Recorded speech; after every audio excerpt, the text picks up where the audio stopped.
जी मोअज़्ज़ज़ मेंबरान को अस्सलाम वालेकुम and good morning. Of course हमारे स्पीकर के लिए तो ये गुड नाइट का टाइम है। लेकिन क्योंकि ज़्यादातर हमारी ऑडियंस पाकिस्तानी है तो इसलिए उनके लिए गुड मॉर्निंग है। तो हमारे आज के जो स्पीकर हैं फसी मलिक, मेरे साथ तो उनका जो ताल्लुक है वो अ, इल्मी कम और दोस्ताना ज़्यादा है। हमने बहुत अच्छा वक्त गुजारा कायद-ए-आज़म यूनिवर्सिटी इस्लामाबाद में एमफिल के दौरान। उसके बाद फसी जो हैं वो कुछ अरसा university of management and technology Lahore में पढ़ाते रहे और उसके बाद लेक्चरर सेलेक्ट हो गए फेडरल पब्लिक सर्विस कमीशन के थ्रू और फिजिक्स कोचिंग करते रहे। एंड मीन वाइल उनको फुल ब्राइट स्कॉलरशिप मिला। तो फुल ब्राइट स्कॉलरशिप के बारे में ये कहा जाता है कि it is one of the prestigious scholarship in the world. यानी दुनिया के बहुत से इवन नोबेल लॉरिएट्स को आप देखेंगे कि वो इस स्कॉलरशिप पर पढ़े हैं। तो ये बहुत हमारे लिए कौमी सतह के ऊपर खुशबख्ती है कि हमारे लोग जो है वो पूरी दुनिया को compete करके इस स्कॉलरशिप को विन करते हैं और उस पर पढ़ने जाते हैं। सो फसी ने भी इस स्कॉलरशिप को विन किया और अब ये university of California river side में पढ़ा रहे हैं। वैसे तो आपको बहुत से फिजिसिस्ट मिल जाएंगे जो बहुत अच्छी फिजिक्स भी पढ़ाते हैं और उसके साथ साथ स्कॉलरशिप्स भी विन करते हैं। लेकिन बहुत कम लोग होते हैं जो हाँ जी। दूसरे लोगों को अपने सब्जेक्ट के हवाले से इंस्पायर करते क्या? हैं।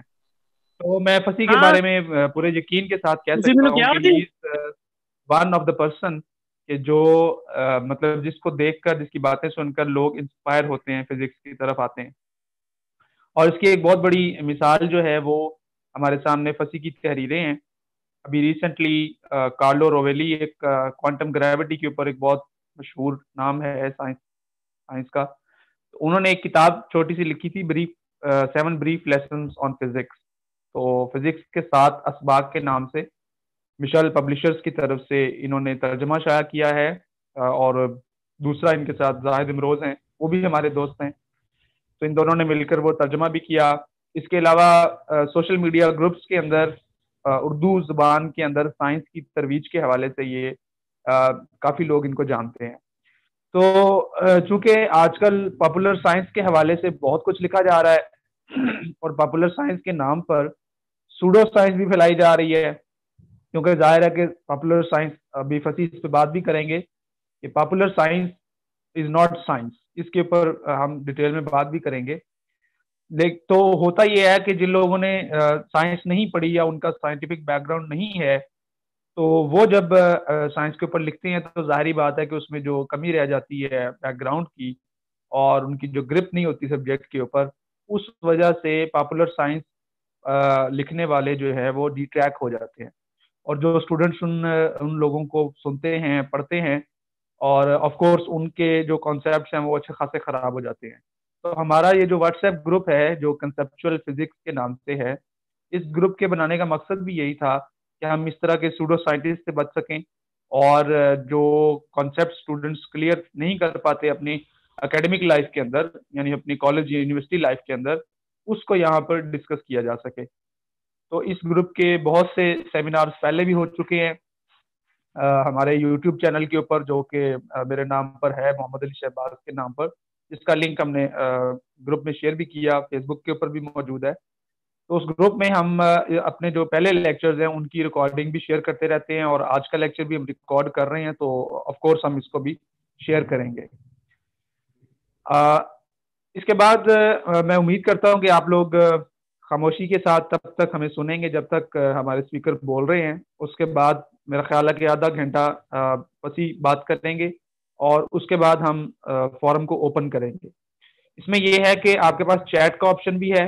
आप चैट में अपने क्वेश्चंस, डिस्कशन या कोई कमेंट अगर आप करना चाहते हैं या किसी बुक का तारफ देना चाहते हैं तो आप उसको चैट के अंदर कर सकते हैं।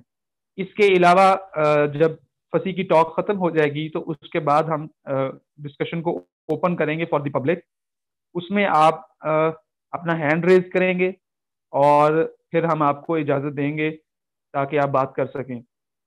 कोशिश करें कि अपने आप को अनम्यूट ना करें और इस वजह से नॉइज क्रिएट ना हो। और पहले हम फसी को सुनते हैं और फिर इसके ऊपर हम डिस्कशन वाले टाइम में इस पे बात करेंगे। तो मैं अब फसी आपको दावत देता हूँ, आप आएं और गुफ्तगू का आगाज करें। Thank you very much Ali. Um, आप सब लोगों का बहुत शुक्रिया जो आज आए हैं यहाँ पे। और मैं इतना एक्सपेक्ट नहीं कर रहा था जितना अच्छा अली ने तारुफ करवा दिया। अब उम्मीद है कि मैं इनके तारुफ की के ऊपर पूरा उतरूंगा जो जो कुछ इन्होंने कह दिया। तो जो बात हम करना चाह रहे हैं आज वो है पॉपुलर साइंस। जो हमने पोस्टर में नाम दिया था वो शायद थोड़ा सा मिस नॉमर था, सही रिप्रेजेंट नहीं करता था, क्योंकि वो हमने रखा था व्हाट्स पॉपुलर इन फिजिक्स। लेकिन सिर्फ फिजिक्स अकेली साइंस नहीं है मेरे ख्याल में।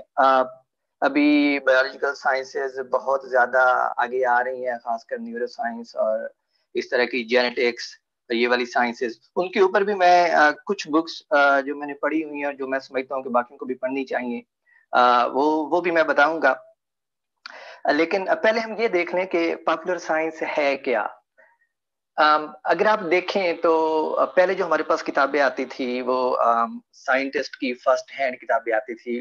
अगर हम ग्रीक से शुरू करें, यूनान से ही शुरू करें, तो रुस्तु की किताबें हैं हमारे पास। उसके बाद बतलीमूस, या जिसको आप टॉलमी के नाम से जानते हैं, उसकी किताबें हैं। मुस्लिम फलसियों की किताबें हैं, या फिर गैलीलियो की किताबें हैं। न्यूटन की किताब का सबने नाम सुना होगा, प्रिंसिपिया, जो उसने लिखी थी। वो साइंटिस्ट जो अपनी थ्योरीज देते थे उन्हीं को वो अपनी जुबान में लिखते थे। उनमें ये होता था कि वो ये नहीं एक्सपेक्ट करते थे कि हमारे सामने जो बैठे हैं लोग सुनने वाले वो जनरल पब्लिक है या कोई और है। वो सिर्फ ये एक्सपेक्ट करते थे कि जो हमने समझा है, जो थ्योरी हमने बनाई है, हम उसको लिख रहे हैं और उसको मजीद आगे साइंटिस्ट पढ़ेंगे। लेकिन आप देखें तो 19वीं सदी के बाद 20वीं सदी के स्टार्ट में ट्रेंड ये आने लगा कि बहुत सारे लोग जो किसी भी फील्ड में पीएचडी करते हैं या डॉक्टरेट करते हैं, उसके बाद वो रिसर्च या यूनिवर्सिटीज को एज तदरीस ज्वाइन करने की बजाय उन्होंने लिखने को अपना शोबा बनाया। जिनमें आप देख लें जॉन ग्रिबन है या और बहुत सारे नाम हैं जो अब पॉपुलर साइंस के ऊपर लिखते हैं। ये ऐसे लोग हैं जिन्होंने पीएचडी की हुई है फिजिक्स में, फिजिक्स की किसी ब्रांच में या किसी भी और फील्ड के अंदर पीएचडी की हुई है। लेकिन अब उन्होंने क्या किया है कि वो जनरल पब्लिक के अंदर ऐसे लोग जिनका बैकग्राउंड साइंस का नहीं है, उनको साइंस समझाने की खातिर फुल टाइम लिखने में आ गए हैं। लिखने का तरीकाकार क्या होता है? लिखने का तरीकाकार ये होता है कि आप साइंटिफिक आइडियाज को लेते हैं, क्योंकि वो अपने फील्ड के माहिर हैं, तो वो साइंटिफिक आइडियाज को लेंगे, उनको समझेंगे साइंस की जुबान में, जो कि अब मैथ है हमारे पास। जाहिर है मैथ अपने कोई चीज समझनी है तो सबसे पहले उसकी जुबान को समझना होगा। और मेरा नहीं ख्याल कि आप आजकल के दौर में आप रियाजी के अलावा साइंस को समझ सकते हैं या खासकर फिजिक्स को समझ सकते हैं, क्योंकि वो उसकी लैंग्वेज है। तो ये लोग जो राइटर हैं पॉपुलर साइंस के, अब ये करते ये हैं कि ये उस रियाजी को समझते हैं, रिसर्च पेपर पढ़ते हैं, ठीक है, और उसको फिर आसान जुबान में तमासील की मदद से, यानी एनालॉजीज दे के किताबों की शक्ल में लिखते हैं, जिसमें रियाजी का इस्तेमाल बिल्कुल नहीं होता या होता है तो ना होने के बराबर। मिसाल के तौर पे जैसे वो स्टीफन हॉकिंग की किताब है a brief history of time, सबने उसका नाम सुना हुआ है। उसके अंदर सिर्फ एक इक्वेशन है, और वो भी इक्वेशन कौन सी है? E equals M C square, जो आपके फिंगर के एक नकल के बराबर होगी, ठीक है। पूरी किताब के अंदर सिर्फ एक इक्वेशन है। तो सोच यही है कि जो रियाजियाती साइंसेज हैं उनको इस तरह लिखा जाए एनालॉजीज दे के रियल वर्ड से, कि एक आम बंदा जिसका कोई बैकग्राउंड रियाजी में नहीं है, साइंस में नहीं है, वो भी अगर उनको पढ़े तो उनको समझ सके। ये आइडिया है पॉपुलर साइंस के पीछे। जब स्टीफन हॉकिंग ने अपनी किताब लिखी थी ब्रीफ हिस्ट्री ऑफ टाइम, जो मैं एक्सपेक्ट करता हूँ सबने अगर पढ़ी नहीं हो तो नाम जरूर सुना होगा, वो 1988 की है। वो किताब न्यूयॉर्क टाइम्स में, जो कि अमेरिकी अखबार है, उसमें 237 हफ्ते नंबर 1 रही थी। और उसने एक ट्रेंड सेट किया था कि इस तरह की किताबें जब आप लिखते हैं तो जो हमारे पास आम पब्लिक है, आम लोग हैं जिनका साइंसी बैकग्राउंड नहीं है, वो पसंद भी करते हैं और पढ़ते भी हैं, और वो 237 हफ्ते उस किताब का टॉप पे रहना इस चीज का सबूत था। तो हुआ ये कि जब इस तरह का शौक देखा गया, लोगों का रुझान देखा गया, तो ये बाकायदा एक फील्ड के तौर पे बन के सामने आया और लोगों ने बाकायदा से इसको एज फील्ड अपनाना शुरू किया। जो पब्लिशिंग कंपनियां थी, जो पब्लिशिंग हाउसेस थे, उन्होंने जो इस तरह के साइंटिस्ट थे उनको बाकायदा हायर करना शुरू किया कि आप ये किताब लिखें, ठीक है, उसके बाद हम इसको पब्लिश करेंगे और आपको इतने पैसे मिलेंगे या जो भी होगा। और इसके साथ साथ आप देखें तो 1988 में ही रॉयल सोसाइटी, जो बरतानिया की साइंस की सबसे बड़ी सोसाइटी है, उन्होंने पॉपुलर साइंस के ऊपर एक प्राइज शुरू किया जिसको रॉयल साइंस सोसाइटी प्राइज कहते हैं पॉपुलर साइंस के लिए, कि हर साल जितनी भी किताबें लिखी जाएंगी उनमें से जो उनका एक पैनल है जो ये फैसला करेगा कि ये किताब इस साल सबसे ज्यादा अच्छी है, और उसको वो बाकायदा इनाम देते हैं, कोई इनामी रकम देते हैं। वो किताब किसी भी फील्ड की हो सकती है, केमिस्ट्री, फिजिक्स, मैथ या न्यूरो साइंस की, जेनेटिक्स की, किसी भी फील्ड की हो सकती है। तो ये काम 1999 से शुरू है, ठीक है, जिसे आप 1989 कहते हैं। और उस साल जो पहला इनाम जिसने जीता था वो जिसने अभी 2020 का नोबेल प्राइज जीता है फिजिक्स में, रॉजर पेनरोज, उसने किताब लिखी थी एम्परर्स न्यू माइंड, बहुत मशहूर किताब है। तो पहला इनाम उसने जीता था। उसके बाद हर साल ये इनाम किसी ना किसी किताब को मिलता है। और स्टीफन हॉकिंग की जो किताब थी theory of everything, I guess, universe in a nutshell, 2004 में उसने भी ये इनाम जीता था। तो मतलब अब ये एक फील्ड के तौर पे सामने आया क्योंकि लोग इसको पसंद करते हैं। अब क्वेश्चन ये है कि क्या पॉपुलर साइंस साइंस है? जो रियल साइंस साइंटिस्ट करते हैं जिसमें बहुत ज्यादा रियाजी का अमल दखल होता है, क्या ये साइंस वो है? तो ये बिल्कुल वो नहीं है। क्या ये उसके करीब है? क्या उसके आइडियाज को सही सही ये प्रेजेंट करती है? हाँ जी, कुछ हद तक करती है। किस हद तक करती है? मैंने अभी मिसाल दी थी कि इसका पीछे आइडिया ये है कि जो लोग लिखने वाले हैं किताबें, वो तस्वुरात को, जो साइंटिफिक आइडियाज हैं, उनको लेंगे और उनको आसान जबान में कुछ एनालॉजीज के साथ, यानी हमारी रोजमर्रा की जिंदगी से कुछ मिसालें दे के उसको किताब की शक्ल में लिखेंगे जिसको आम लोग पढ़ेंगे और उसको समझ पाएंगे। ठीक है, उसके कुछ इसके पीछे ऑफ कोर्स मोटिव्स भी हैं। अब सारी चीजें वो नहीं समझ सकते, ठीक है, लेकिन जो चीजें नहीं समझ सकते उनके जहन में वो आ जाएंगी, कुछ पढ़ेंगी और बाकी चीजें उनके जहन में आ जाएंगी, तो क्या होगा, उनके अंदर जुस्तजू बढ़ जाएगी। तो होगा ये कि अब वो फ्यूचर में देखेंगे कि उस सवाल का क्या जवाब बनता है। एक तो ये है, ये वो लोग हैं जो मतलब अब ज्यादा उम्र के हैं या जो सिर्फ किताब एज अ शौक पढ़ते हैं।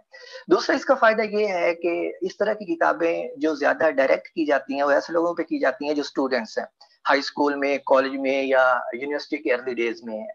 उससे फायदा क्या होता है, मिसाल के तौर पे आप जब पढ़ते हैं कोई किताब पॉपुलर साइंस के ऊपर, लेट्स से ब्लैक होल्स के ऊपर पढ़ते हैं, ठीक है, तो उसके अंदर जब आप पढ़ेंगे तो आपको आइडिया हो जाएगा कि इस फील्ड के अंदर ये रिसर्च हो रही है। ठीक है, आप एक दूसरी किताब पढ़ेंगे जो लेट्स से पार्टिकल फिजिक्स के ऊपर है, तो आपको पता चल जाएगा कि पार्टिकल फिजिक्स के अंदर ये वाली रिसर्च हो रही है। ठीक है, उससे स्टूडेंट क्या करेगा, अपना रुझान देख लेगा कि उसे कौन सी चीज ज्यादा अच्छी लगती है और वो आगे चल के ऑफकोर्स उस फील्ड को एज अपना रिसर्च फील्ड अपनाएगा।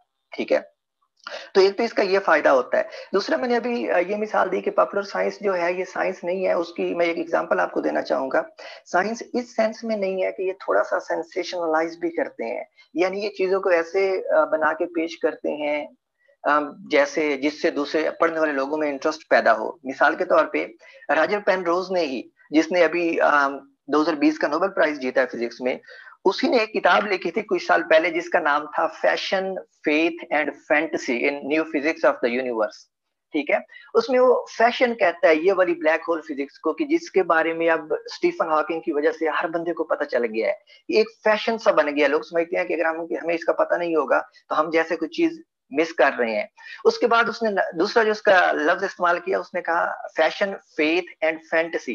फेथ अभी उसके ऊपर भी बात होगी। कुछ लोग जो है साइंस को ऐसे बढ़ा चढ़ा के बात करते हैं जैसे कोई एब्सोल्यूट चीज हो, मतलब जो ये कहती है बस वो सही है, इसी यही एक आईना है जिससे हमने चीजों को देखना है, हमारे पास और कोई चीज नहीं है। और तीसरा जो उसने इस किताब का नाम इस्तेमाल किया था वो था फैंटेसी। फैंटेसी में आपके पास अगर आप देखें तो आइंस्टाइन की थ्योरी से ही हमारे पास वो आते हैं, वर्म होल्स आते हैं या टाइम मशीन आती है। ये फैंटेसी बन गई है, लोगों को फैसिनेट करती है कि टाइम मशीन में आप वक्त में पीछे जा सकते हैं, फ्यूचर में जा सकते हैं, या फिर वर्म होल्स हैं कि आप स्पीड ऑफ लाइट से भी ज्यादा तेज कायनात के किसी एक कोने से दाखिल हों और दूसरे कोने से निकल आए। ये चीजें पॉपुलर साइंस की बुक में होती हैं, ठीक है, जिसकी वजह से बहुत सारे स्टूडेंट्स और दूसरे लोग पूछते भी हैं कि इसका क्या मतलब है, क्या ऐसा मुमकिन है। अब मसला ये है कि अब आप अगर जनरल रिलेटिविटी की रियाजी सॉल्व करें तो बिल्कुल ये मुमकिन है, आप एक वर्म होल में से कायनात में किसी एक कोने में से दाखिल होकर दूसरे कोने में से निकल सकते हैं। लेकिन मसला क्या है, हम रियाजियाती तौर पे आप कर रहे हैं, मसला क्या है जो चीज आपको पॉपुलर साइंस में नहीं बताई जाती। मसला ये है कि आपको मैथ्स का पता है, ठीक है, मैथ्स की कुछ वैल्यू होती है, पॉजिटिव वैल्यू होती है, ठीक है, ये नेगेटिव नहीं हो सकती, नेगेटिव मैथ्स का हमारे पास कोई कॉन्सेप्ट नहीं है। अब जो वर्म होल का आइडिया है वो सारा आइडिया ही नेगेटिव मैथ्स या नेगेटिव मैथ्स डेंसिटी से आ रहा है कि आप आइंस्टाइन की इक्वेशन में इसको नेगेटिव पुट कर दें तो आपके पास जो इक्वेशंस का सोल्यूशन आएगा वो आपको वर्म होल्स देगा, इस तरह की स्ट्रक्चर्स देगा जिसको आप वर्म होल्स कहते हैं, जो पॉसिबल नहीं है। आपको रियाजियाती तौर पे कर सकते हैं। बिल्कुल इसी तरह की एक चीज है कि अगर आप नेगेटिव मैथ्स यूज करते हैं आइंस्टाइन की इक्वेशन में तो आपके पास ऐसे पार्टिकल्स बज़ाहिर आते हैं जो स्पीड ऑफ लाइट से ज्यादा रफ्तार से हरकत करते हैं, जिनको आप टेशियंस कहते हैं। तो ये सारे फैंटेसी में आते हैं जो पॉपुलर साइंस में बताए तो जाते हैं लेकिन पीछे हकीकत नहीं बताई जाती। ऑफ कोर्स उसका मकसद भी यही होता है कि लोगों को फैसिनेट किया जाए, अट्रैक्ट किया जाए। मैंने रॉयल बुक सोसाइटी के प्राइज की बात की कि अब मतलब वो लोगों को प्राइज देते हैं इसके लिखने के ऊपर। ऑफ कोर्स इससे जनरल पब्लिक में अवेयरनेस पैदा होती है और ऐसे काम करने भी चाहिए। पता नहीं आप लोगों को मालूम है या नहीं है, हमारा जो उर्दू साइंस बोर्ड है पाकिस्तान में वो भी इस तरह की किताबें लिखने के ऊपर प्राइज देता है। और मुझे खुद अभी हाल ही में इसका पता चला है कि वो हर साल आप जो किताब लिखते हैं उनका कंपटीशन होता है और अगर अपनी किताब उनको भेजते हैं तो आपको पहले इनाम के तौर पे 50,000 रुपए, दूसरे इनाम के तौर पे 30,000 रुपए और तीसरे इनाम के तौर पे शायद 20,000 रुपए देते हैं। कुछ लोग लिखते भी हैं, अभी मेरे जानने वालों में कुछ ने अभी जीते भी थे इनाम वो। तो ये सारी काम जो है गवर्नमेंट्स करती हैं ताकि लोगों में साइंस की तरफ रुझान पैदा हो और थोड़ी सी अवेयरनेस आए। तो ये तो हमारे पास भी मौजूद है। चले जो अब किताबें बहुत ज्यादा हैं पढ़ने वाली, ऑनेस्टली कभी कभी मैं खुद सोचता हूँ कि इतना कुछ पढ़ने वाला है, उसके साथ अपनी पढ़ाई भी चल रही है, पीएचडी भी चल रही है, तो बंदा क्या करे, क्या पढ़े क्या ना पढ़े, क्योंकि सारे जो आप लोग सुन रहे हैं आप भी ज्यादातर स्टूडेंट हैं। तो क्वेश्चन ये है कि कौन सी किताबें पढ़ी जाएं। एक बात तय है कि हमारे पास जो वक्त है वो बहुत कम है। अब कम वक्त में अच्छी किताबों की सिलेक्शन बहुत जरूरी है। आप सारी किताबें पढ़ते जाएं तो फिर तो शायद आप सारी किताबें ना पढ़ सकें, कुछ पढ़ लें। तो फिर ऐसे में होता ये है कि आप लोगों से पूछते हैं, सजेशन लेते हैं कि मुझे इस तरह की या इस फील्ड के रिलेटेड कौन सी किताबें पढ़नी चाहिए। उससे फायदा ये होता है कि जब आप किसी से पूछते हैं तो हो सकता है उसने कुछ अपने पढ़ने के दौरान कुछ ऐसी किताबें भी पढ़ी हो जो उसको लगता हो कि उससे उसके इल्म में कोई खातिर खा इजाफा नहीं हुआ। उसने पढ़ तो लिया लेकिन अब उस पे टाइम उसको लगाना पड़ा है, यानी उसकी जगह पे कोई और अच्छी किताब पढ़ सकता था। तो ऐसे सजेशंस देने का फायदा ये होता है कि हमारे पास ऐसी किताबें आ जाती हैं जो ज्यादा अहम होती हैं पढ़ने के लिए, जिसे हम पहली फुर्सत में पढ़ना चाहते हैं। तो मैंने भी अभी शर्ट कर रहा था कि कौन सी किताबें, मतलब अगर कोई बंदा नया शुरू करना चाह रहा है तो साइंस के ऊपर उसे साइंस पॉपुलर साइंस के ऊपर कौन सी किताबें पढ़नी चाहिए। तो मैंने कुछ डिवीजन की है इन किताबों की। अगर हम देखें तो वैसे पॉपुलर साइंस तो ये 80s 90s से स्टार्ट हो रही है, 20 30 साल हुए हैं। लेकिन अगर हम देखें तो हमारे पास जो सबसे बड़ा साइंसी इनकलाब आया है वो ये 20वीं सदी के स्टार्ट पे आया है, जब क्वांटम मैकेनिक्स बिल्कुल 1900 में मैक्स प्लांक ने क्वांटम मैकेनिक्स का नजरिया दिया। और तो फिर ज्यादा बेहतर है कि उसी दौर से स्टार्ट किया जाए, सबसे पहले क्वांटम मैकेनिक्स से ही शुरू किया जाए। एक और चीज जो मेरी अपनी जाती प्रेफरेंस है वो ये है कि मेरा हमेशा से, मिसाल के तौर पे मैं न्यूटन का ग्रेविटेशन का कानून जो 10वीं की किताब में होता है सबको पता है कि दो मैसेज जो है वो एक दूसरे को अट्रैक्ट करती हैं, ठीक है, न्यूटन ने ये कानून दे दिया। अब मेरे जो मसाइल हैं, मैं इस सवाल को ऐसे सोचता हूँ कि मैं ये जानना चाहता हूँ कि न्यूटन ने ये कानून कैसे दिया, मतलब बैठे बैठे उसके ऊपर कोई इल्हाम हो गया कि उसने दे दिया, या मैं ये जानना चाहता हूँ कि जब वो ये सारा सोच रहा था इसके ऊपर, तो उसका जो सोच का अमल था, थॉट प्रोसेस था, वो क्या था, उसे कौन सा नॉलेज पहले से अवेलेबल था जिसको वो पढ़ रहा था और सोच रहा था उसके ऊपर। यानी मुझे हिस्ट्री में ज्यादा इंटरेस्ट है, मुझे उस फेज में ज्यादा इंटरेस्ट है जिसमें साइंटिस्ट सोचते हैं। कोई भी बंदा जो नई थ्योरी देता है, नई चीज देता है, तो वो किस थॉट प्रोसेस से गुजर रहा होता है, मुझे उसमें ज्यादा इंटरेस्ट है। और इसके ऊपर मैं आइंस्टाइन के ऊपर आपको कुछ किताबें बताऊंगा भी जो मैं आजकल पढ़ रहा हूँ, जो ये बताती हैं कि आइंस्टाइन किन फेजेस से गुजर रहा था, अपने दिमागी किन स्टेजेस से गुजर रहा था जब वो सारी थ्योरीज ये तरतीब दे रहा था जो उसने इनकलाब बर्पा किया 20वीं सदी के शुरू पे। तो चलो क्वांटम मैकेनिक्स से स्टार्ट करते हैं। पहली किताब जो मैं आपको दिखाना चाह रहा हूँ वो ये है, किताब का नाम है क्वांटम, जस्ट क्वांटम, और इसका जो ऑथर है, मुसन्निफ है, उसका नाम है मंजीत कुमार। ये तकरीबन 440 सफ़े की किताब है। मेरे पास अल्फाज नहीं है इस किताब की तारीफ करने के। जब मैंने इसे पहली दफा पढ़ा कुछ कुछ साल पहले, क्योंकि ये रिलीज ही 2008 या 9 में हुई है, तो कुछ साल पहले जब मैंने इसे पढ़ा तो मैं इसके शहर में गिरफ्तार हो गया। ये इतनी अच्छी किताब है। इसकी एक मिसाल देता हूँ। मिसाल के तौर पे ये प्लैंक के नजरिए से ही स्टार्ट करता है 1900 से। और आप अब हर बंदे के माइंड में सवाल आता है कि प्लैंक ने एनर्जी क्वांटाइजेशन का नजरिया दे दिया था, लेकिन प्लैंक ने कैसे बैठे बैठे नजरिया दे दिया? ये किताब आपको बताती है कि प्लैंक ने वो नजरिया ऐसे बैठे बैठे नहीं दे दिया, बल्कि वो किन हालात से गुजर रहा था, ये सारी आपको स्टोरी बताएगी। और फिर आपको एहसास होगा प्लैंक को इतना जहीन नहीं था, वो सिर्फ सोच रहा था, देख रहा था कि हो क्या रहा है, वो स्ट्रगल कर रहा था, गलती कर रहा था, पीछे आता था, फिर से नया सोच के नया फार्मूला लगाता था, और इवेंचुअली वो एनर्जी क्वांटाइजेशन का नजरिया देने में कामयाब हो गया। इसी तरह ये आपको ये भी बताएगा कि आइंस्टाइन ने जो फोटो इलेक्ट्रिक इफेक्ट की एक्सप्लेनेशन दी थी वो कैसे दी थी। ये नजरिया आपको ये भी बताएगा कि नील बोहर ने जो अपना एटॉमिक मॉडल दिया था, वो उसने ऐसे खामखा बैठे बैठे नहीं दे दिया था, बल्कि उसके पीछे भी तकरीबन 27 साल पहले लाइमन ने कुछ एक्सपेरिमेंटल रिजल्ट्स निकाले थे। वो रिजल्ट्स को यूज करके नील बोहर ने अपना ये सारा नजरिया दिया था। ये आपको ये भी बताएगा कि जो पॉली एक्सक्लूजन प्रिंसिपल है स्पिन के ऊपर, वो पॉली ने बैठे बैठे नहीं दे दिया था। हमारे पास नताइज थे, ये सिर्फ ज़हीन लोग थे जिन्होंने मौके को समझा, और जब उनके पास नताइज आया तो उन्होंने देखा कि देखो ये नताइज सही है, इसका मतलब है कि ये सही है, we need to come up with something, तो फिर उन्होंने थ्योरी दे दी। ये 9 दहाइयों पे मुश्तमिल किताब है, 440 सफ़ात हैं। इससे अच्छी किताब मुझे क्वांटम मैकेनिक्स के ऊपर नहीं मिली। मेरे ख्याल में ये किताब पढ़ लेने से आपको सारे तस्वुरात क्वांटम के, बिना रियाजी के, वो भी क्लियर हो जाएंगे, और इसके साथ साथ पूरी हिस्ट्री का भी पता चल जाएगा क्वांटम मैकेनिक्स की। दूसरी किताब जो है ये पार्टिकल फिजिक्स के ऊपर है। किताब का नाम है वार्प्ड पैसेजेस, ठीक है, और इसकी मुसन्नफ का नाम है लीजा रैंडल। मुसन्नफा लीजा रैंडल जो है ये फीमेल है, हार्वर्ड में प्रोफेसर है फिजिक्स की। हार्वर्ड दुनिया की टॉप की यूनिवर्सिटी है, उसमें ये फिजिक्स की प्रोफेसर है। और लीजा रैंडल के बारे में ये कहा जाता है कि अगर जिस फील्ड में ये रिसर्च कर रही है, ये रिसर्च कर रही है एक्स्ट्रा डायमेंशंस में, जिसमें आप लोग आगे चल के स्ट्रिंग थ्योरी भी देखेंगे। एक्स्ट्रा डायमेंशंस में इसका जो आजकल हमारे पास डार्क मैटर का सबसे ज्यादा मजबूत नजरिया है वो लीजा रैंडल का है। और लीजा रैंडल के बारे में सारे साइंटिस्ट ये कहते हैं कि अगर इस फील्ड में नोबेल प्राइज दिया जाता डार्क मैटर का, यानी हमारे पास ऐसे एक्सपेरिमेंट मौजूद होते जिससे हम डार्क मैटर डिटेक्ट कर सकते, तो लीजा रैंडल वो नोबेल प्राइज जीतती। ये किताब पार्टिकल फिजिक्स के ऊपर है, और ये किताब एक्स्ट्रा डायमेंशंस के ऊपर है, ठीक है।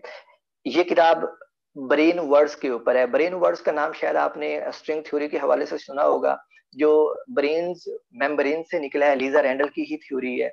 और ये एक्सप्लेन ये करने की कोशिश करती है कि जो ग्रेविटी है ये इतनी कमजोर फोर्स क्यों है बाकी तीन फोर्सेस की निस्बत फिजिक्स के अंदर। इसके अलावा ये पार्टिकल फिजिक्स के ऊपर है। सारी की सारी जो हमारे पास 1930 से लेके 1970-80 तक पार्टिकल फिजिक्स का स्टैंडर्ड मॉडल है, ये एक्सप्लेन करती है उसके अंदर। और उसको एक्सप्लेन करने के साथ ये हिग्स बोसॉन 2012 में डिस्कवर हुआ, ये किताब 2005 में आई थी, तो ये सारी पॉसिबिलिटीज बताती है कि हिग्स को कैसे कैसे डिटेक्ट किया जा सकता है, और क्यों हिग्स जो है वो मिलना चाहिए। ऑफ कोर्स वो 7 साल बाद मिल भी गया था, ये आपको बताती है। बहुत जबरदस्त किताब है, मैं इसको रेकमेंड करूंगा। तीसरी किताब जो मेरे पास है ब्रायन ग्रीन की है, एलिगेंट यूनिवर्स। ये बहुत मशहूर किताब है। ब्रायन ग्रीन का नाम आपने सुना होगा, कोलंबिया यूनिवर्सिटी में फिजिक्स का प्रोफेसर है। स्ट्रिंग थ्योरी के ऊपर इसका काम है, और ये सारी की सारी किताब स्ट्रिंग थ्योरी के ऊपर है। लेकिन उससे पहले वो ये आपको स्पेशल रिलेटिविटी का तारुफ करवाता है, उसके बाद जनरल रिलेटिविटी का तारुफ करवाता है, फिर क्वांटम मैकेनिक्स के ऊपर जाता है, और फिर ये जाता है स्ट्रिंग थ्योरी के ऊपर। ये इतनी जबरदस्त किताब है कि इसके अंदर जो स्ट्रिंग थ्योरी की मैथ है, इस बंदे ने हर दर्जा कोशिश कर दी है कि वो मैथ की आपको कम से कम विजुअलाइजेशन दे दी जाए, यानी आपको एक मेंटल इमेज बन जाए कि वो मैथ कैसे होती है। इस किताब का उर्दू में वैसे तर्जुमा भी हुआ है नगमा कायनात के नाम से। लेकिन मजे की बात यह है कि जो सबसे दो अहम चैप्टर हैं स्ट्रिंग थ्योरी के ऊपर, 2 या 4 मुझे अब याद नहीं है, उर्दू तर्जुमे में वो शामिल नहीं है। बहुत जबरदस्त किताब है। अगर आपने स्ट्रिंग थ्योरी के ऊपर एक किताब पढ़नी है तो इसको पढ़ लें, आपके बेसिक आइडियाज के स्ट्रिंग थ्योरी की बुनियादें क्या हैं वो सारी की सारी क्लियर हो जाएंगे। उसके बाद जो नेक्स्ट किताब है theory of almost everything, Robert altar की किताब है। ये किताब मुझे एक्सीडेंटली मिली थी पाकिस्तान में ही एक फुटपाथ के ऊपर। मैंने इस किताब को उठा के देखा तो किताब ये स्टैंडर्ड मॉडल के ऊपर है, पार्टिकल फिजिक्स के ऊपर, लेकिन इस बंदे ने कमाल कर दिया है। इसने आपको सारे का सारा स्टैंडर्ड मॉडल एक्सप्लेन किया है, उसके अंदर जितने पार्टिकल्स हैं, जितनी फोर्सेज हैं, और एक काम जो ये बहुत जबरदस्त करता है, ये फाइनमैन डायग्राम से उनकी एक्सप्लेनेशन करता है कि जब एक पार्टिकल किसी दूसरे पार्टिकल में डिके करता है, जब एक न्यूट्रॉन प्रोटॉन के अंदर कन्वर्ट होता है तो वो डिके कैसे होता है, फाइनमैन की डायग्राम्स को यूज करते हुए ये बंदा एक्सप्लेन करता है। छोटी सी किताब है, तकरीबन 280 सफात की, लेकिन बहुत आला किताब है। अगर आप सिर्फ पार्टिकल का स्टैंडर्ड मॉडल समझना चाहते हैं तो हाईली रिकमेंडेड। अब ये सारी वो फिजिक्स है जो 20वीं सदी में 1990 तक आ गई है। अब प्रॉब्लम ये है कि स्ट्रिंग थ्योरी, जब आप इसकी थ्योरी पढ़ेंगे तो फिर आपको इसके मसाइल्स भी पता चलना लग जाएंगे कि इनके प्रॉब्लम्स कौन से हैं। ठीक है, अब स्ट्रिंग थ्योरी एक ऐसी थ्योरी है जिसको हम थ्योरी ऑफ एवरीथिंग का नाम देना चाहते हैं। मतलब एक ऐसी थ्योरी जो हमारी कायनात के अंदर, नेचुरल वर्ल्ड के अंदर जितने भी फिनोमेना हो रहे हैं उनको एक्सप्लेन कर सके। ऑफ कोर्स इसकी आगे बहुत सारी सब ब्रांचेस होंगी, लेकिन एज अ होल ऊपर से हमारे पास बज़ाहिरन ये एक ही थ्योरी होगी, या यूं कह ले कि एक ही मसाफात होगी रियाजी की, जो सारी चीजों की वजाहत करेगी। लेकिन मसला ये है स्ट्रिंग थ्योरी के साथ कि स्ट्रिंग थ्योरी की जो रियाजी की मसावातें हैं उनको जब आप हल करते हैं, रियाजी का रूल ये होता है कि आपके पास रियाजी की कोई मसावात आती है और आप उसको हल करते हैं। ठीक है, उसका जो सोल्यूशन होता है वो हमारे पास उसका हल होता है, नतीजा होता है, वो हमें बताता है कि क्या चीज मुमकिन है इस कायनात के अंदर, क्या मुमकिन नहीं है। स्ट्रिंग थ्योरी के साथ मसला ये है कि इसका कोई एक सोल्यूशन नहीं है, इसके बहुत ज्यादा सोल्यूशन है, लाखों सोल्यूशन है। और इधर से बात चली जाती है आगे फिर पैरेलल यूनिवर्सेस के अंदर। हर सोल्यूशन अगर एक यूनिवर्स को बयान कर रहा है तो फिर बहुत सारी हमारे पास यूनिवर्सेस होनी चाहिए। ठीक है, तो अब ये इसके मसाइल भी हैं फलसफियाना कि क्या स्ट्रिंग थ्योरी एक थ्योरी है भी, इसके मुतबादिल भी कुछ थ्योरीज हैं, उसके ऊपर भी मैं बुक रेकमेंड करूंगा। और एक थ्योरी जो बहुत फेमस है जिसका अली ने मेंशन भी किया था, जिसका जो प्रोपोनेंट है, जो बंदा है जिसने इसको स्टार्ट किया था, वो वही है जिसकी किताब मैंने ट्रांसलेट भी की थी, कार्लो रोविली, जो इटालियन साइंटिस्ट है। उसको लूप क्वांटम ग्रेविटी कहते हैं, उसके ऊपर भी मैं एक किताब रेकमेंड करूंगा। लेकिन स्ट्रिंग थ्योरी के साथ या फिजिक्स के साथ क्या प्रॉब्लम आ रहे हैं उसकी डिस्कशन के लिए मैं ये किताब रेकमेंड करूंगा, the trouble with physics. Physics के साथ मसला क्या है, और इसका मुसन्निफ है Lee Smolin. Lee Smolin loop quantum gravity का फाउंडर भी है, इसी बंदे के साथ जिसका मैंने अभी जिक्र किया है, कार्लो रोविली। लीस मोलिन जो है ये पेरीमीटर इंस्टीट्यूट कनाडा के अंदर फिजिक्स का बहुत टॉप का इंस्टीट्यूट है, उसका फाउंडर है, यानी ये उसने उसका बनाया था और सारा अभी उसके अंदर उसका डायरेक्टर भी है। और लीस मोलन का मजा ये है कि लीस मोलन साइंटिस्ट तो है, लेकिन ये वो वाला साइंटिस्ट नहीं है जो सिर्फ साइंटिफिक थ्योरीज दे या उसके ऊपर काम करे। ये फिलोसफिकल आउटलुक भी रखता है, यानी ये साइंस के साथ साथ उसकी फलसफियाना बुनियादें भी सोचता है। और लीस मोलन की किताबें पढ़ने का मजा ही यही है। इसकी बहुत सारी किताबें हैं, मैं ये एक रेकमेंड कर रहा हूँ, लेकिन आपके पास टाइम हो तो सभी लेके पढ़ें, क्योंकि लीस मोलन को पढ़ने का मजा ही अपना है। ये प्रॉब्लम्स को, साइंस के प्रॉब्लम्स को एक दूसरे पर्सपेक्टिव से देखता है।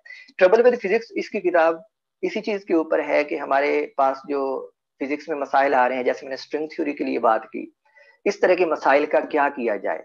क्या हमें रियाजी के ऊपर इतना भरोसा करना चाहिए, क्योंकि हम रियाजी के ऊपर भरोसा करते आए हैं पिछले 100 साल से, और हम रियाजी ने हमारा बहुत साथ दिया है, हमने तकरीबन हर चीज को एक्सप्लेन कर लिया है।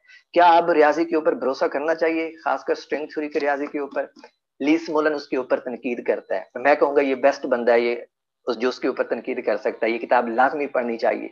ये आपको सिर्फ ये आपको ये बताएगी कि सिर्फ यही नहीं है कि साइंस सब कुछ सही दे रही है, साइंस के साथ भी मसाइल हैं, और वो मसाइल क्या हैं, किस तरह के हैं, किस नौयत के हैं, ये किताब आपको बताएगी।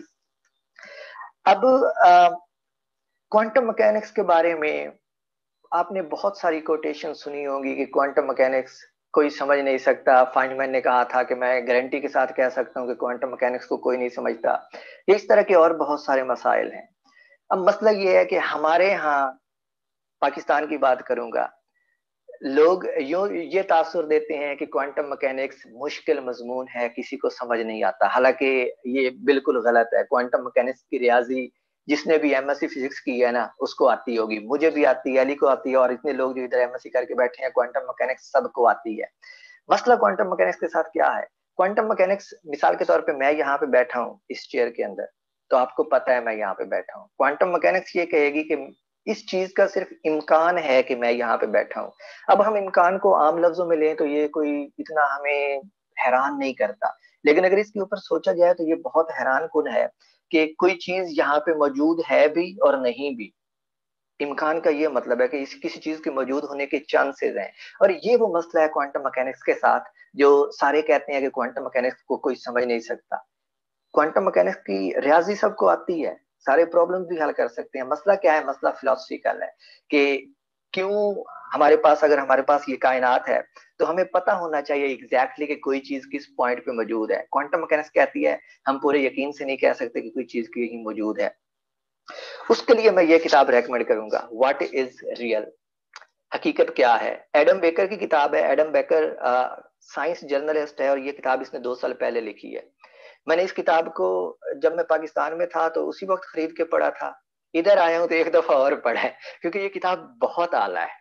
जब आप ये सारी किताबें पढ़ लें, आपको आइडिया हो जाए कि 20वीं सदी के अंदर साइंस में क्या क्या काम हुआ है, तो उसके बाद मेरे ख्याल में ये किताब पढ़ना लाजमी हो जाता है, ताकि आपको अब थोड़ा सा इसके मसाइल का भी पता चल जाए कि ये किस तरह के मसाइल से डील करती है।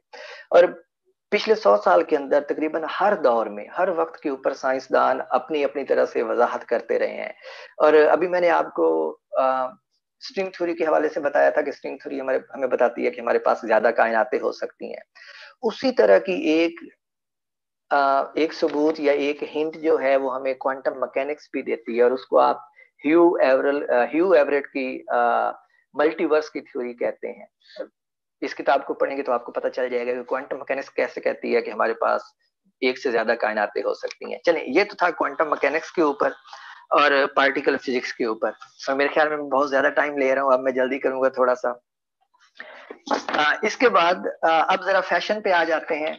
अभी हमने बात की थी ब्लैक होल्स के ऊपर। ये किताब है ब्लैक होल्स एंड टाइम वार्प्स, और इसका मुसन्निफ है किप थॉर्न। किप थॉर्न आपको याद हो, या आप लोगों ने अगर इंटरस्टेलर मूवी देखी हो, तो इंटरस्टेलर मूवी के लिए जो साइंसी एडवाइजर था वो किप थॉर्न था। अगर आपने देखी है तो आपको आइडिया हो जाएगा कि अब ये बंदा किस लेवल का है। और उस मूवी को देख के ही पता चलता है कि किसी बंदे ने सही दिमाग लगाया है। आपको ये भी आइडिया होना चाहिए कि उस मूवी के अंदर जो ब्लैक होल की वो आइडियलाइज्ड तस्वीर दिखाते हैं, वो तस्वीर, जब ब्लैक होल की तस्वीर बाद में ली गई थी, असल में 2 साल बाद, वो तस्वीरें कितनी एक दूसरे के करीब थी। इससे आपको किप थॉर्न की इंटेलिजेंस का अंदाजा होगा। और किप थॉर्न अगर आप नहीं जानते तो किप थॉर्न वही बंदा है जिसने 2017 में नोबेल प्राइज भी जीता है फिजिक्स का।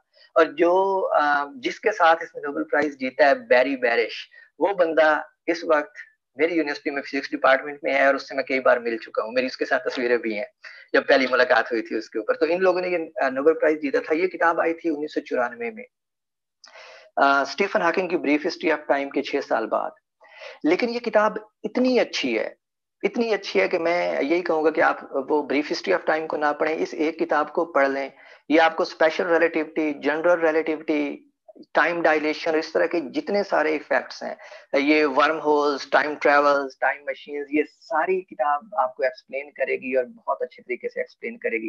काफी मोटी किताब है, 650 सफ़ात के ऊपर मुश्तमिल है, लेकिन वर्थ रीडिंग है। आप ये पढ़ लें तो मेरे ख्याल में ये पिछली सेंचुरी के अंदर जितनी भी इस फील्ड में रिसर्च हुई है उसके लिए ये काफी है।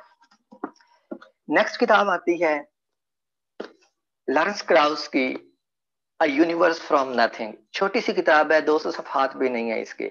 ये किताब आपको कॉस्मोलॉजी की डेवलपमेंट बताती है, खासकर 1998 में होने वाली डिस्कवरी कि कायनात हमारी सिर्फ फैल नहीं रही बल्कि उसका फैलाव जो है वो एक्सेलरेट हो रहा है, यानी वो वक्त के साथ साथ ज्यादा तेजी से फैल रही है, उसके फैलने की स्पीड में इजाफा हो रहा है वक्त के साथ साथ।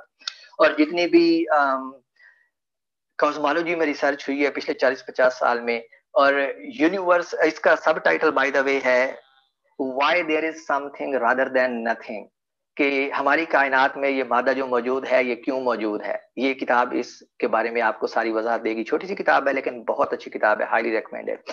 और अब कॉस्मोलॉजी के फील्ड को मैं इस किताब के ऊपर खत्म करना चाहूंगा। किताब का नाम है यूनिवर्स।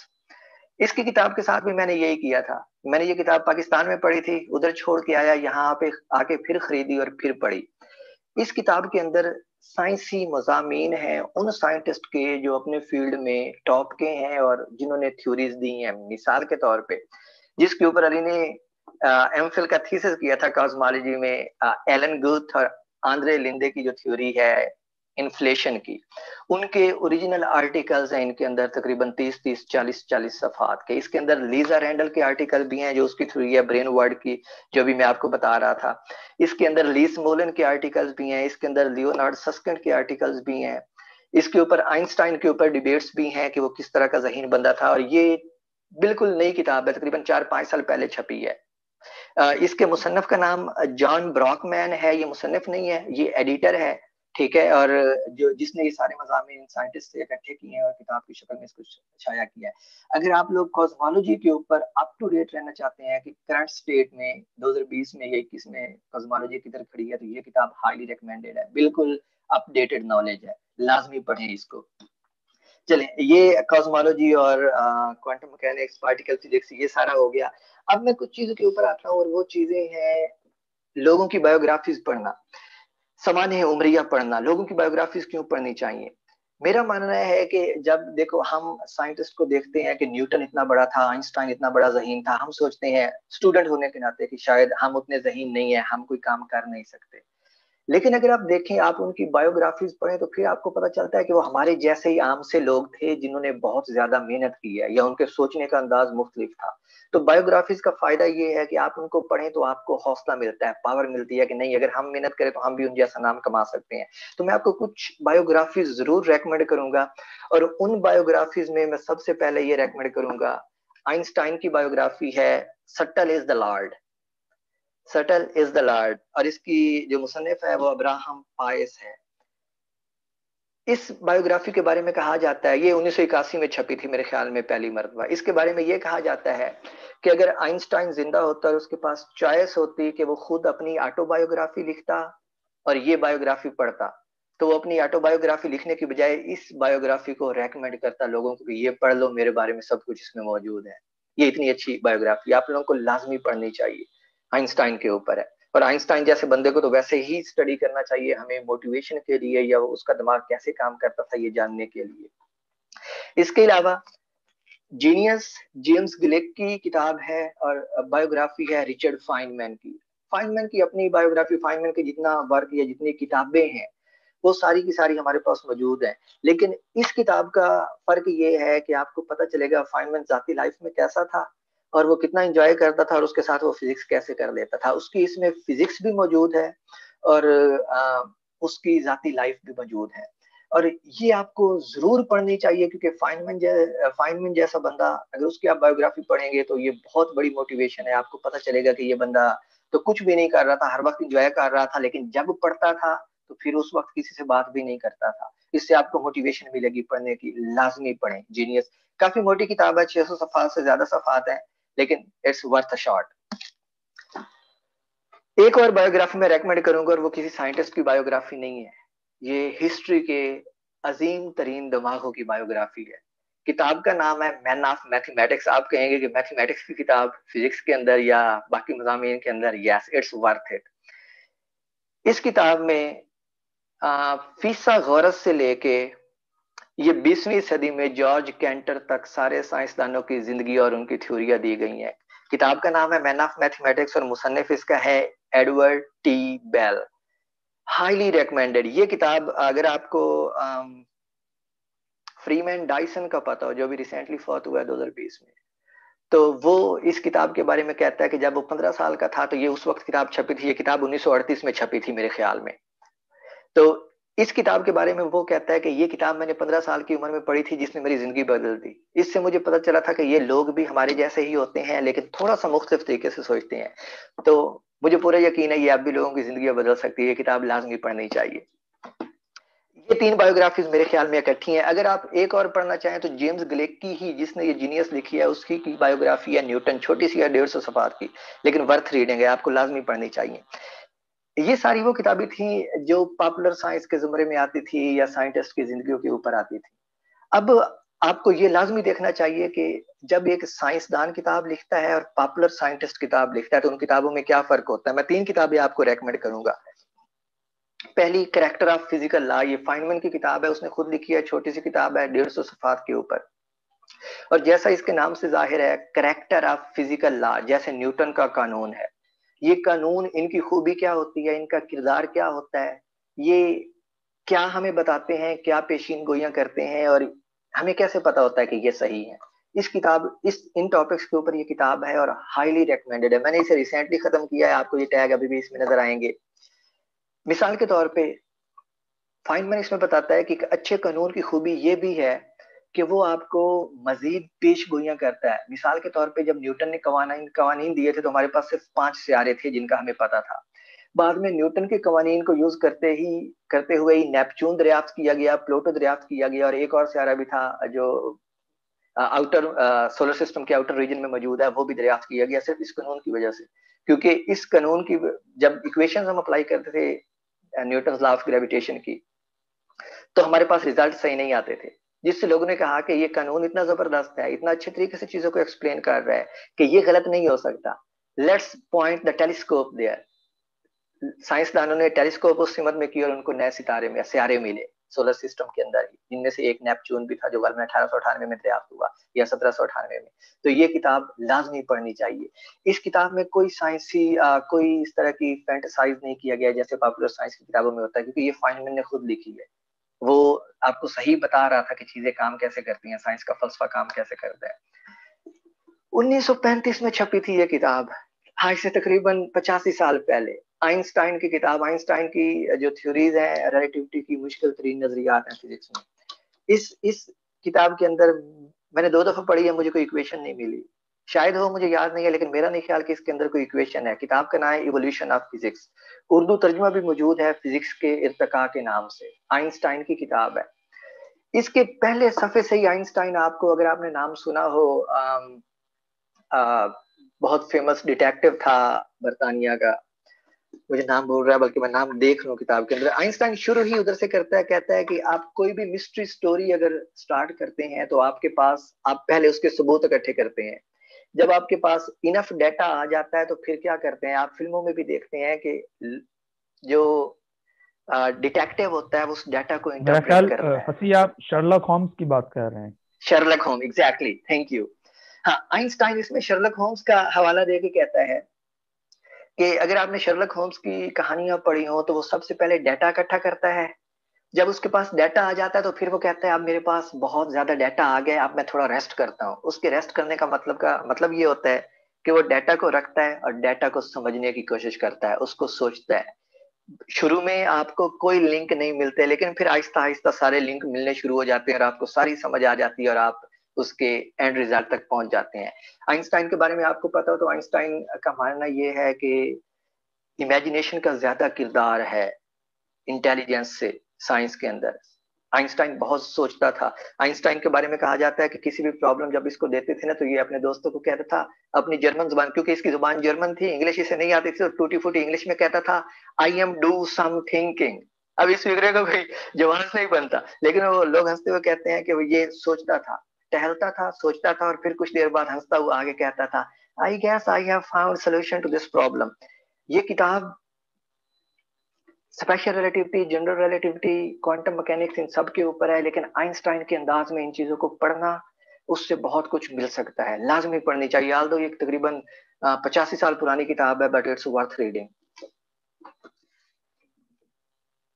350 साल पुरानी किताब, 400-500 साल पुरानी किताब, गैलीलियो की dialogues concerning two new sciences.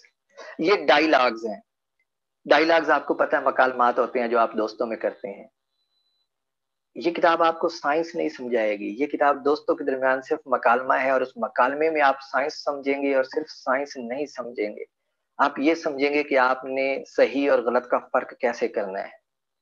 ये किताब जो मेरे हाथ में है, ये 1952 में छपी थी, 1952 वाला एडिशन है, और इसका प्रीफेस जो है वो आइंस्टाइन ने लिखा हुआ है। आइंस्टाइन जिंदा था 1952 में, और आइंस्टाइन कहता है कि इस किताब से जितना कुछ मैंने सीखा है किसी से नहीं सीखा। गैलीलियो की कहानियां आप लोगों ने सुनी होगी, गैलीलियो की तकरीबन सारी थ्योरीज इसके अंदर मौजूद है। और मजे की बात यह है कि ये 4 बंदों के दरमियान डायलॉग है।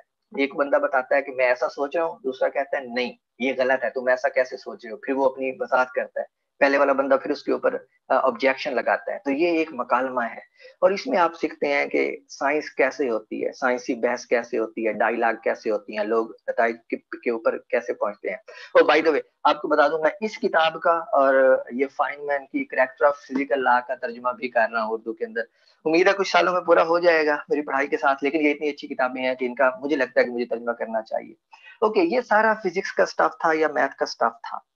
कुछ चीजें ऐसी हैं बायो के अंदर जो आप लोगों को लाजमी पढ़नी चाहिए, खासकर इवोल्यूशन को लेके। हमारे हाँ कुछ नकली साइंसदान हैं जो बहुत ज्यादा तनफर फैलाते हैं। अली ने इसके ऊपर कुछ बात भी की, मैं अब डायरेक्ट नहीं जाऊंगा, लेकिन आपको इवोल्यूशन के लिए ये रिचर्ड डॉकिंस की किताब है सेल्फिश जीन, ये लाजमी पढ़नी चाहिए। ये इवोल्यूशन के ऊपर है, ये आपको बताती है कि इवोल्यूशन सही कैसे है। ये किताब 1976 में छपी थी, अभी इसको गलबन 45 साल हो गए हैं, लेकिन अब भी ये कमाल की किताब है। अगर आपने इवोल्यूशन को समझना है तो ये किताब लाजमी पढ़नी चाहिए, सेल्फिश जीन। और डार्विन के नाम से ये किताब है, डार्विन्स डेंजरस आइडिया, डार्विन का खतरनाक ख्याल। मुसन्निफ का नाम है डैनियल डेनेट। डैनियल डेनेट अभी भी जिंदा है, इसकी 80 साल उम्र है, और ये न्यूरो साइंटिस्ट है और फिलोसफर है साइंस का। इस जैसा जहीन बंदा साइंस के अंदर जो फलसफा कर रहा है, मेरे नहीं ख्याल ओलिवर सैक्स था जो अभी करंटली फौत हो गया है, और अभी ये बंदा मौजूद है।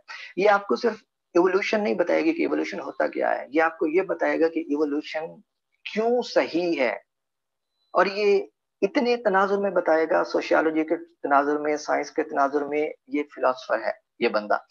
काफी मोटी किताब है, मेरे ख्याल में 600 सफ़ात की किताब है, लेकिन लाजमी पढ़नी चाहिए, लाजमी पढ़नी चाहिए, हाईली रिकमेंडेड। क्योंकि जो ये वाली किताबें हैं, जैसे गैलीलियो की किताब है ये बता रहा हूँ, या इसके बाद जो मैं आखिरी किताब बताऊंगा, ये वो किताबें हैं जो शुरू में मैंने बताई थी पॉपुलर साइंस की। वो किताबें थी जो आपके इल्म में इजाफा करती हैं। फिर कुछ ऐसी किताबें आई थी जो आपको फर्क बताती हैं, जैसे फाइनमैन की किताब है कि पॉपुलर साइंस क्या होती है और रियल साइंस क्या होती है।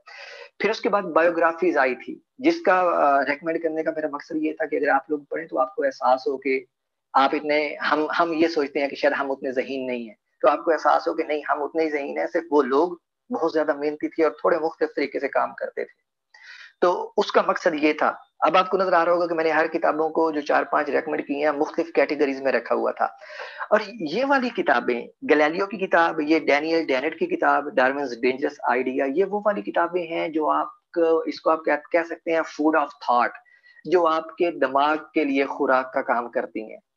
ये वो वाली किताबें हैं जो आपको नई सोच देती हैं, आगे फ्यूचर में सोचने के लिए नए टॉपिक्स देती हैं। ठीक है, तो ये these books are like food of thoughts, ये लाजमी पढ़नी चाहिए। एक ये, और ये आखिरी किताब जो आज मैं रेकमेंड करूंगा, अर्नेस्ट मेयर की व्हाट इज बायोलॉजी। शायद बायोलॉजी बहुत अंडरमाइंड किया गया है एज ए मजमून।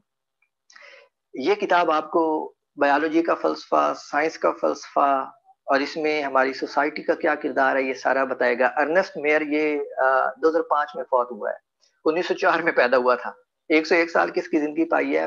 पिछली सदी का अमेरिका का टॉप का बायोलॉजिस्ट माना जाता है। दिस इज बायोलॉजी नाम से ही जाहिर है, जिसमें वो जैसे आपको कुछ बताना चाह रहा है, ये है बायोलॉजी। आप इसको पढ़ेंगे तो आपको पता चलेगा कि ये किताब कितनी जबरदस्त है। और बाय द वे, इसको सिर्फ मैं ही नहीं रेकमेंड कर रहा, स्टीवन वाइनबर्ग जिसने अब्दुल सलाम के साथ नोबेल प्राइज शेयर किया था 1979 में, ये उसकी भी रेकमेंडेड किताब है, दिस इज बायोलॉजी। वैसे तो आपको अर्नेस्ट मेयर की सारी किताबें पढ़नी चाहिए, लेकिन अगर आप सिर्फ एक किताब पढ़ना चाहें तो वो ये एक किताब है। मेरे पास किताबें खत्म हो गई हैं, मैं एक किताब और बताऊंगा और फिर हम ओपन डिस्कशन की तरफ जाएंगे कि आप किस तरह की पढ़ने चाहते हैं और आपका शौक किस तरह का है। और वो किताब मेरा बताने का इरादा नहीं था, लेकिन मेरा दिल बन रहा है। गेरल्ड होल्टन की किताब है। गेरल्ड होल्टन फिजिसिस्ट है और इसकी बहुत ज्यादा रिसर्च आइंस्टाइन के ऊपर है। हार्वर्ड यूनिवर्सिटी के फिजिक्स डिपार्टमेंट में ये प्रोफेसर एमिरेटस है। और अब ये देख लें कि इसकी अभी उम्र 99 साल है और अभी भी ये ऑफिस आता है और काम करता है, और इसकी सबसे ज्यादा रिसर्च आइंस्टाइन के ऊपर है। ये जो किताब मैं आपको रेकमेंड कर रहा हूँ, किताब का नाम है the advancement of science and its burden. Science की तश्कील और उसके बर्डन्स जो है। इसके अंदर ये बंदा आपको आइंस्टाइन का थॉट प्रोसेस बताता है कि आइंस्टाइन जो है वो कैसे सोचता था। इसने 50 साल से, पिछले 60 साल से आइंस्टाइन के ऊपर रिसर्च की है। इसकी एक एक किताब पढ़ने वाली है। मैंने इसकी 4 किताबें पढ़ी हैं और मैं हैरान हो गया हूँ कि आइंस्टाइन कैसे सोचता था। लाजमी पढ़नी चाहिए अगर एक किताब। ये अब इजी रीड नहीं है, मतलब एक एक सफे के ऊपर शायद आपका एक एक दिन भी लग जाए, but it's worth reading. Gerald Holton मुसन्निफ का नाम है, किताब का नाम है the advancement of science and its burden. It's highly recommended, it's like additive book over all these. ये मेरे ख्याल में तकरीबन 1 साल की रीडिंग्स बनती है। मेरे ख्याल में तकरीबन ये 20 किताबें हैं, जो अगर आप स्टूडेंट्स हैं तो उसके साथ साथ थोड़ा टाइम निकाल के पढ़ते रहें। लेकिन ये बेसिक किताबें हैं, लाजमी पढ़नी चाहिए, लाजमी पढ़नी चाहिए।